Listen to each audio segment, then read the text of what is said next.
El misterio de Belicena Vilca. Capítulo 34.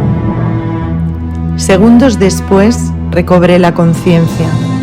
Ni señales del ensordecedor sonido o de la diabólica centella. Todavía subsistía la luz crepuscular, por lo que pude comprobar, sin ninguna duda, que nos hallábamos en un lugar completamente diferente a la cañada donde acampara Schaffer. De inmediato vino a mi memoria todo lo ocurrido, el ataque del zumbido mortal y la fuga gracias a los perros Daivas. Aún vivía por milagro, pero ¿dónde estaba? Porque aquello no era evidentemente Sinín, sino la orilla de un río, una breve playa al pie de la ladera de un cerro. Me encontraba sentado en el suelo, sosteniendo aún en las manos las ahora inertes riendas de los perros Daivas. A centímetros de mis pies, el río rumoroso entonaba la melodía de la naturaleza. Un resplandor contra la ladera me mostró a los lopas reuniendo leña y alimentando un improvisado fogón. Karl von Grossen y Oskar Feil se habían parado y contemplaban la escena en silencio, como atontados. Cuando los ojos del Standartenführer se encontraron con los míos, reaccionó. «Von Subermann, Gott sei Dank, ¿a dónde estamos? ¿Qué fue de los otros?» Me incorporé y le respondí con cruda franqueza. «No lo sé. Ignoro qué lugar es este. Con seguridad estamos muy lejos del campamento, pero por lo menos seguimos con vida, porque si de algo estoy convencido es de que quienes no vinieron con nosotros deben haber muerto en la cañada. ¿Quién podría sobrevivir a ese ataque de los demonios? Si hasta los monjes cáulicas, que son expertos en tan clase de magia negra, temían morir inevitablemente».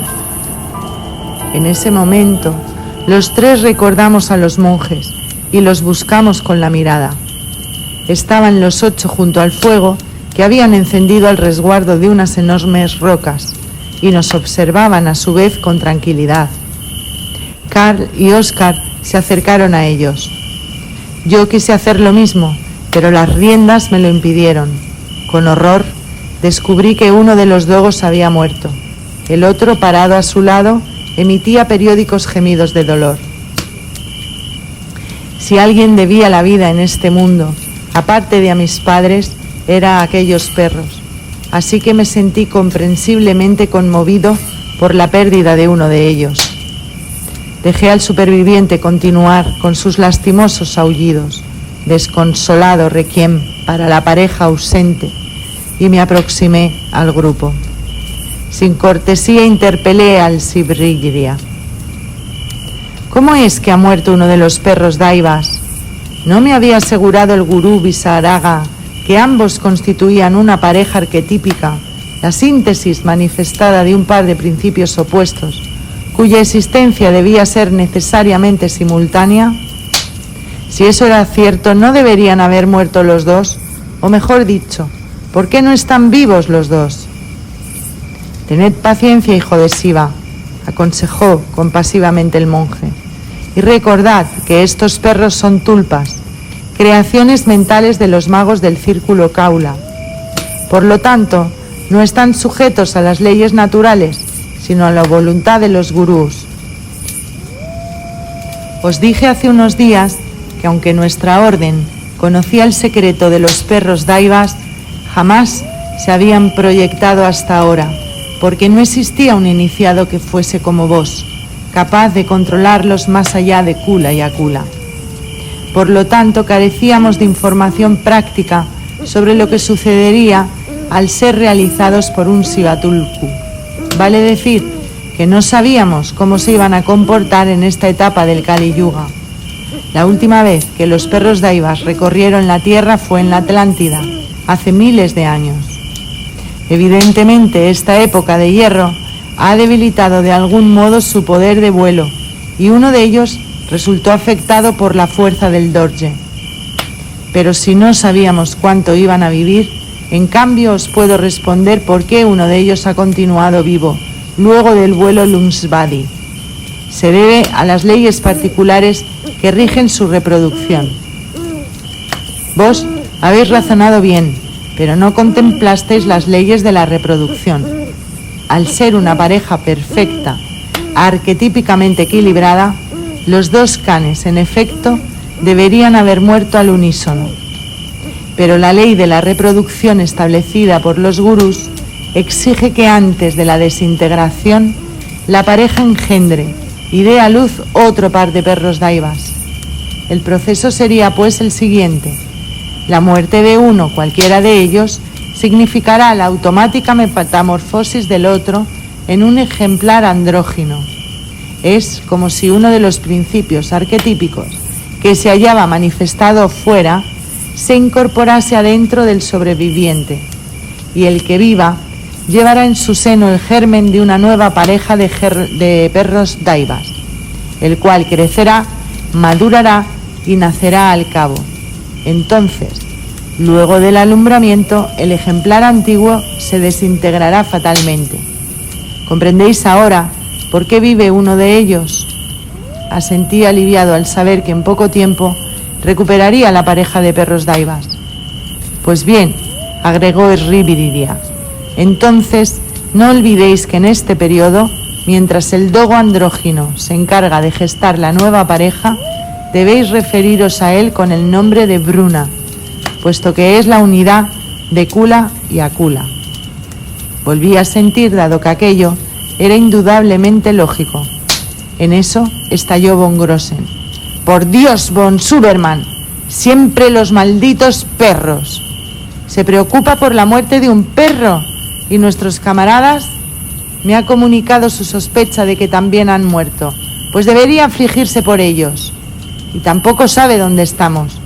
Eso trataba de averiguar a los tibetanos cuando usted me interrumpió para hablar de los condenados mastines. Decidí no responder a las injustas acusaciones de von Grossen. Nada sabemos nosotros sobre el lugar al que nos ha traído el Sivatulku, terció Riviria. A él toca responder, pues solo él conoce la orden que dio a los perros daivas. A von Grossen se le descompuso la expresión del rostro al verificar que el tema de los dogos era ineludible. Yo no tuve que reflexionar para exponer una cuestión que me intrigaba desde que recobrara el conocimiento en aquella playa. A Sinín, yo ordené a los dogos ir a Sinín. Fue el primer lugar que se me ocurrió, seguramente porque los dos monjes que guiaban a los solitas afirmaron que desde allí nos ayudarían a llegar a Shanghái. No me explico por qué los perros daivas no nos condujeron a Sinín. Oh, qué extraña es la mente del Sivatulku, exclamó Riviria, quien no podía concebir que mis actos fuesen simplemente estúpidos, como en verdad lo eran. Si deseáis ir a Shanghái, ¿por qué no mandar a los perros a que os condujesen directamente hacia allí, en lugar de solicitarle la plaza de Sinín, situada 2000 kilómetros antes? Incomprensibles son los designios de los dioses, pues ahora que los perros daivas están en proceso de reproducción, no podréis emplearlos ya más para un vuelo a Lungsvipa. Solo los futuros cachorros, algún día, os llevarán a través del tiempo y el espacio. Claro que ahora sabremos dónde estamos. ¿Qué Sinín habéis traducido en vuestra orden? ¿Cómo que Sinín? No entiendo a qué se refiere, declaré temiendo oír lo que vendría. Pues claro, hijo de Siva, explicó candorosamente Riviria. La orden solicitara de dirigirse a Sininfu o a Sininjo, es decir, a la ciudad de Sinín o al río Sinín. Solté un juramento. ¿Por qué había sido tan poco preciso al definir el destino impuesto al viaje aéreo de los perros daivas? La respuesta era obvia, porque la orden fue formulada en un momento crítico, en medio de un tremendo desorden físico que me impidió razonar lo suficiente. En aquella terrible circunstancia olvidé todo. No describí con precisión la meta, pues supuse inconscientemente que los perros entenderían, que interpretarían exactamente mis deseos. Y la verdad era muy otra. Los canes eran tulpas, yidams, máquinas máquinas mágicas proyectadas por la voluntad de acero de los magos y que requerían el correcto control de sus funciones. Es cierto que no especifiqué si se trataba de Sininfu o de Sininho, confesé contrariado. El monje cáulica meditó un segundo y dijo sonriente: entonces es muy probable que nos hallemos junto al río Sinin. Al recibir la orden, los perros daivas se encontraron con que existían dos objetivos diferentes con el mismo nombre. Eligieron, por motivos que sería largo detallar, el objetivo más antiguo que correspondía a ese nombre, al parecer, el río. Y esa indefinición explicaría también la muerte de uno de los dogos. La causa sería el dilema al que fueron sometidos los principios opuestos, que obró como si, como en una cuña lógica, se hubiese intentado partir la unidad absoluta del arquetipo perro. Creo que el problema radica en los grados de realidad de las cosas en juego. Por una parte, los perros daivas no constituían una pareja perfecta, no podían serlo en esta etapa del Kali Yuga, y exhibían cierto grado pequeño de desequilibrio. Por otra parte, el río Sinin resulta ser un poco más real dentro de la ilusión de Maya que la ciudad de Sinin. Consecuencia, los perros daivas se encuentran frente a una disyuntiva y se ven forzados a elegir. A causa del desequilibrio supuesto, uno de los perros tiende hacia Sininfu y el otro tiende hacia Sininho. Como mágicamente el destino real es el que corresponde al nombre más real, solo uno de los dogos llega a Sininho, donde estamos, en tanto el otro Kan se desintegra para evitar la alteración imposible del arquetipo. Y como los perros daivas no pueden existir sino en pareja, el presente andrógino se desintegrará igualmente luego de la reproducción. De modo que los perros han concurrido al río Sinin, al cual correspondería la corriente que pasa frente a nosotros, advirtió von Grossen, que al fin comenzaba a ubicarse geográficamente. Siendo así, Cameraden, les expondré el cuadro de situación. Elementos a favor de nuestra estrategia. A. 3 alemanes y 8 tibetanos, miembros de la operación clave primera. Aún estamos con vida. B. Es posible que la ciudad de Sinin se encuentre cerca de aquí, y es probable que ello represente nuestra definitiva salvación si conseguimos pasar la noche en estas condiciones. Elementos en contra de nuestra estrategia. A. Experimentamos 5 bajas, 3 alemanes y 2 tibetanos, además de los 5 porteadores solitas y todo el equipo. B. Si realmente este sitio se halla al este del lago Kukunor, ello implica una distancia más de 1000 kilómetros, alejada del Valle de los Demonios Inmortales, lo que torna imposible por el momento regresar para inspeccionar o rescatar los cuerpos y materiales. Conclusión.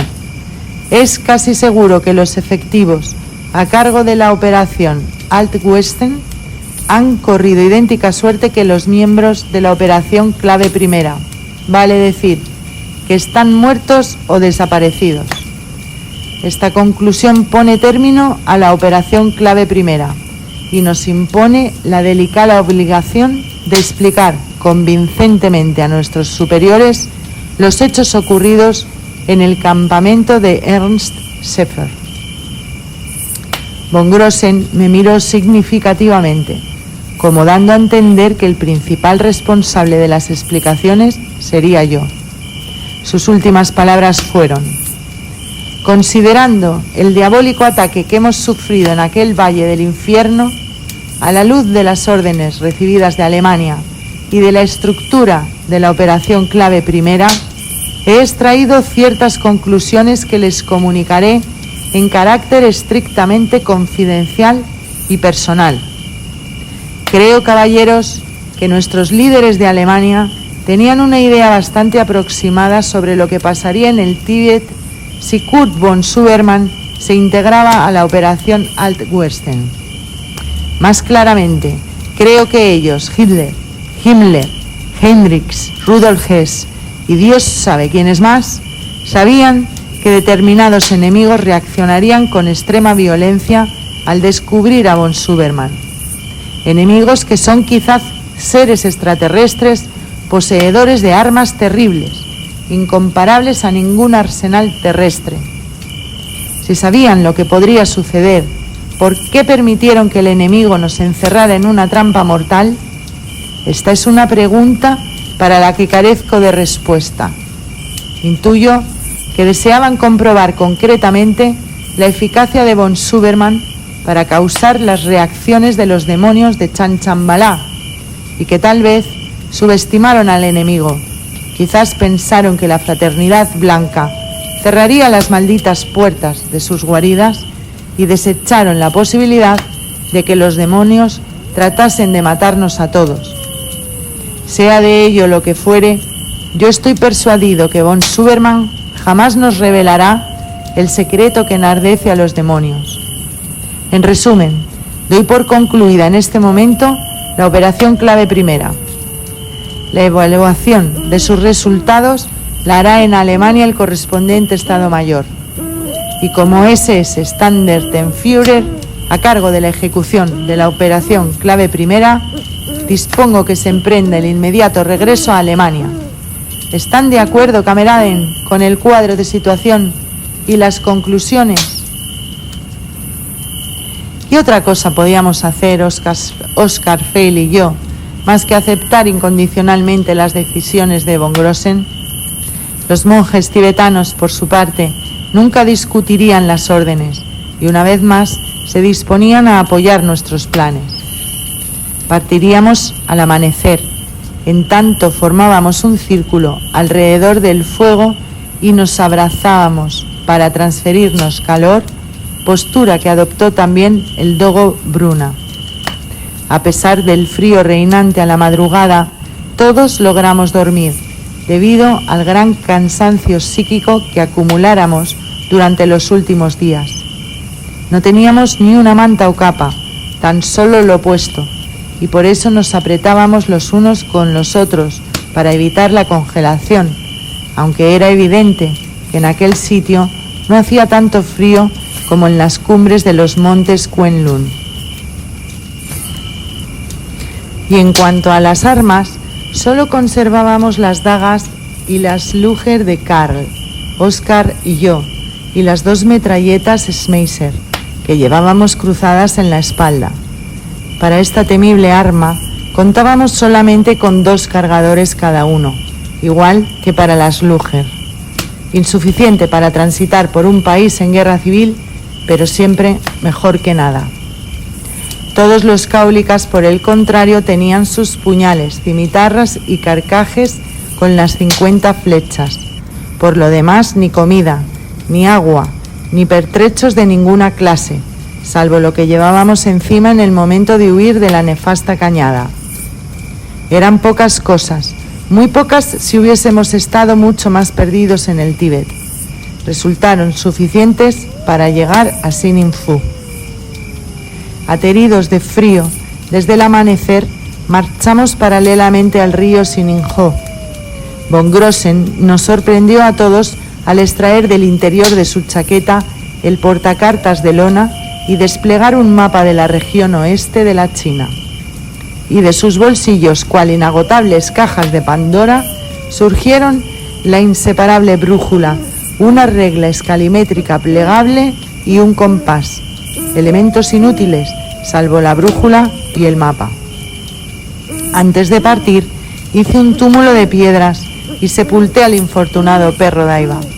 No tenía por costumbre orar, pero en esa ocasión me concentré unos minutos y elevé mi yo a la esfera de los dioses, empleando el Scrotakram para conseguir que ellos me escuchasen. Entonces me dirigí a Wotam, a él personalmente, y le solicité un vaso de hidromiel por la hazaña de Heinz, Hans y Kloster. Sí, le dije a los dioses, esta vez ellos deberían brindar por esos 3 guerreros de la Alemania eterna, recibirlos como héroes en el Valhalla, y de ser posibles, tendrían que hacerle lugar al perro Daiva, al perro de Shiva, que transportaba a los guerreros volando como Vayu, el viento. Originado en los sistemas más meridionales de Nanshan, el Sininho desciende hacia el sur y desagua en el Tatung-ho, luego de pasar bajo el puente de la Gran Muralla y bañar los muros de la ciudad de Sinin. El Tatung-ho, por su parte, continúa hacia el suroeste y tributa sus aguas al Hwangho, o río amarillo, en la confluencia del Ancheu. Alrededor del mediodía llegamos a una pequeña aldea fortificada y rodeada de rudimentarios cultivos. Era Hwangyung, una de las postas del camino Chanlam. En la aldea había un templo budista, varias posadas para peregrinos y comerciantes y un mercado libre de respetables dimensiones. El caballerizo pertenecía al círculo Kaula y a su establecimiento nos dirigimos con presteza. Allí nos tranquilizamos, a la vez que tomamos la primera comida caliente en 24 horas. Según su informe, los hombres del príncipe de Kukunor nos buscaron durante algunos días y al cabo retornaron al Tíbet.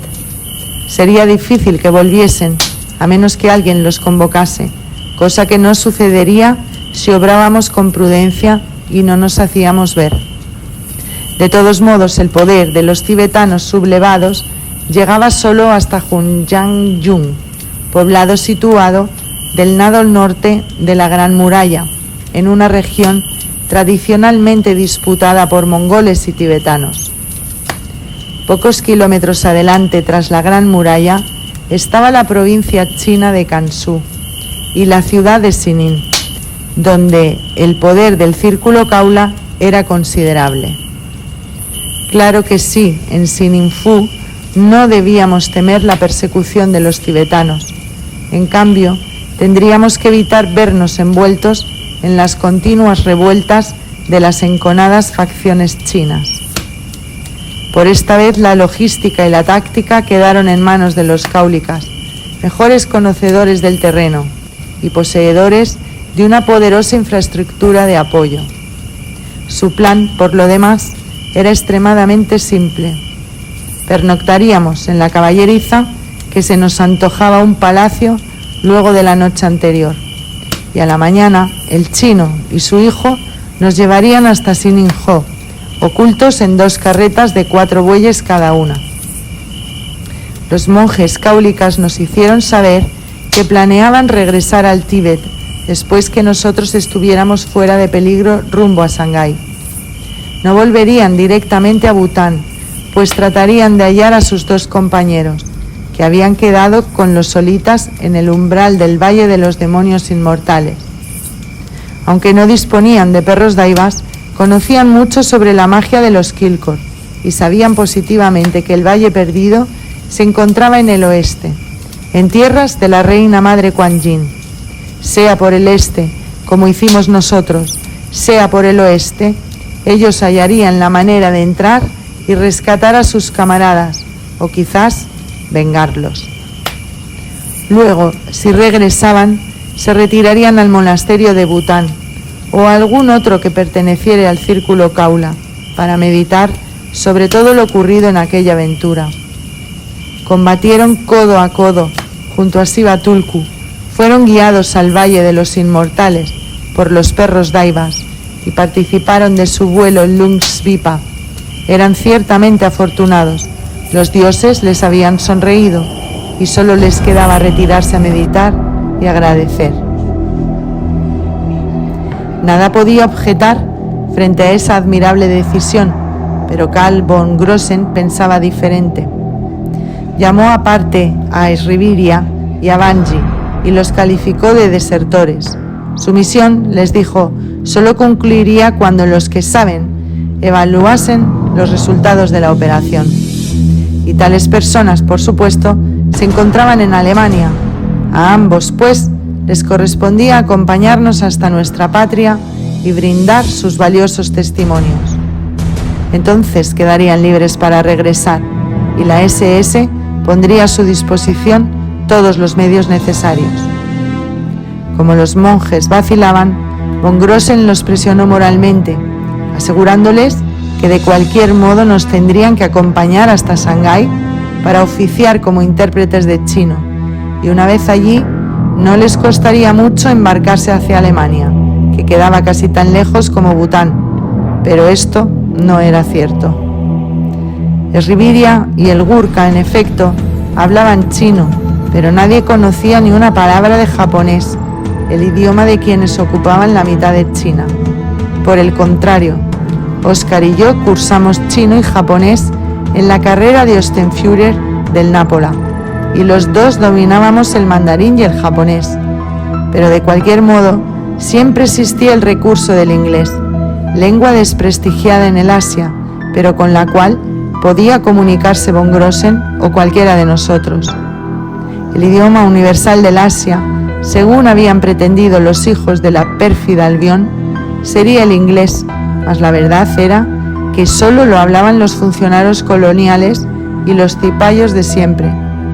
Entre los miembros cultos de los pueblos asiáticos, llámense India, Nepal, Cachemira, Bután, China, Birmania, etc., el inglés era resistido y permanecía habitualmente desconocido, por no decir ocultado y odiado. Aunque desaprobábamos la actitud de von Grossen, ni Oscar ni yo desmentimos sus argumentos. Observábamos risueñamente, en cambio, cómo los dos extraordinarios iniciados iban poco a poco cediendo en sus posiciones. La verdad era que en el fondo todos queríamos que los dos monjes viajasen con nosotros a Alemania. Cuando al día siguiente partimos hacia Sinín, ya estaban casi convencidos por el persuasivo Standartenführer.